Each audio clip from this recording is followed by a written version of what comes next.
So, as we are talking about AI, and I have an AI question for you. Uh, Sure. do you think how can AI help spirituality? Can it further spiritual inquiry and meditation practices?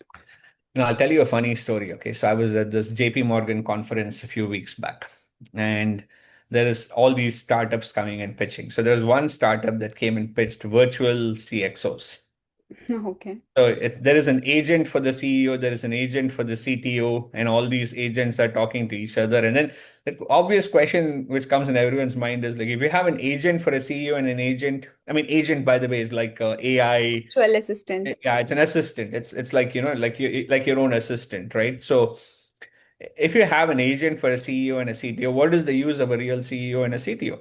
Right. It's a fair question. It's a very legitimate question. And that got me thinking along the lines of like, it's the one thing that AI cannot do for humans is it cannot meditate for you.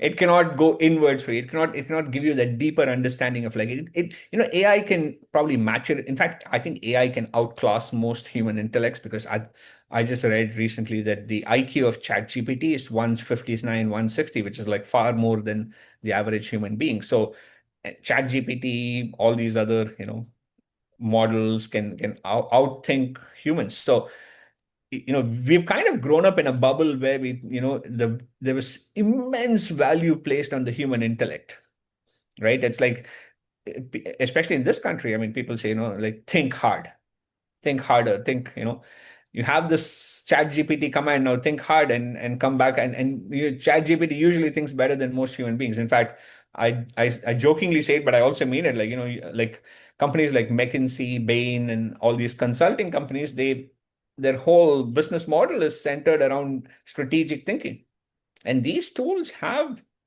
incredible strategic thinking powers, right? So but what AI cannot do, at least based on my understanding of it so far, is to go to deeper levels, right? Intuitive. I mean, humans have this thing called gut feeling, right? Many times we have a gut feeling and we see that things happen per that gut feeling, isn't it? There's that, that intuitive ability that humans have. Those type of things I don't think AI can get to, right? And the ability to, Like and you were saying, getting ahead of the curve and exactly, planning those things that help you exactly. in your Yeah, company. and that intuitive ability comes from meditation, which obviously AI cannot do, right? In fact, I think AI is going to make the whole world more spiritual.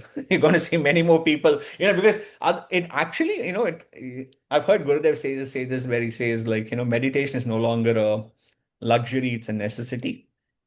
I think, it's actually becoming like that, because if you don't meditate, you're not going to get the right intuitive ideas, and you're not able to compete with the rest of the world who is meditating and getting better ideas, right? Because, yeah, you are competing with machines and so on, which, we are in a very, very interesting time in the world, very interesting time, right? I think it's one of those, at a very critical juncture in the world, and at many levels, right? There's AI, as you see, there's also large scales of global conflict in the mix. It's very interesting, and I think that this is the time where one should actually strive to go inwards. One should strive to get a deeper meaning of life, and no better place to do that than with art of living.